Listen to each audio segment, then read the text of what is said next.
I really feel for them, because I feel like almost for me it's just a little bit too easy, and that I must be doing something wrong. But yeah, I mean,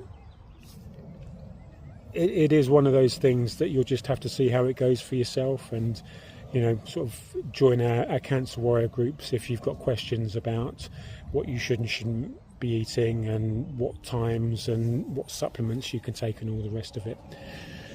So like I say, for me, just using a Keto Mojo monitor to monitor my glucose and ketones shows me that I'm doing a reasonably good job of keeping in therapeutic ketosis.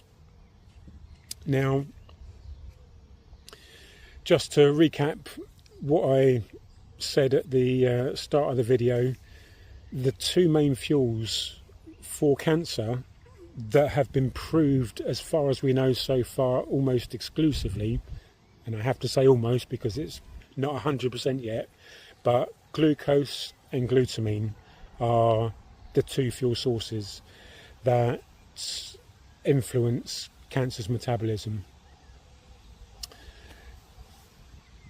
The way that we know this is from the experiments that Otto Warburg did 100 years ago now. So you'd think science that's 100 years old, it's been around a while, people have had a chance to look at this and test this out. You'd think a few people would have been more familiar with it in the oncological community. I'll get my words out in the end. So yeah, I mean, if you want to look into everything, look into Professor Seyfried's work about Otto Warburg and the Warburg effect, and how cancer is a metabolic disease. It essentially affects the mitochondria of a cell, causes it to switch from oxidative phosphorylation to utilising glucose and glutamine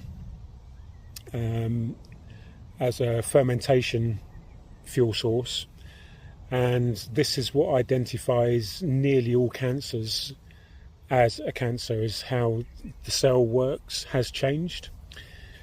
So that pretty much is what you're never going to be told by your doctor. And so if you ever hear the words from a GP, a professor, or a scientist, an oncologist, when you ask the question, what should I be eating? And they tell you, you can eat what you like, I'm sorry to say, but that is not at all correct.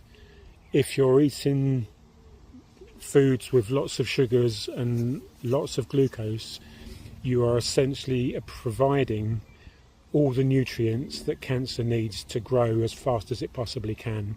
And even scientists now that will not basically say that the metabolic therapy theory of cancer is correct will still agree that sugars and carbs can speed up the speed at which cancers grow. So it's not exclusively the wacko loony metabolic therapy group that are saying this.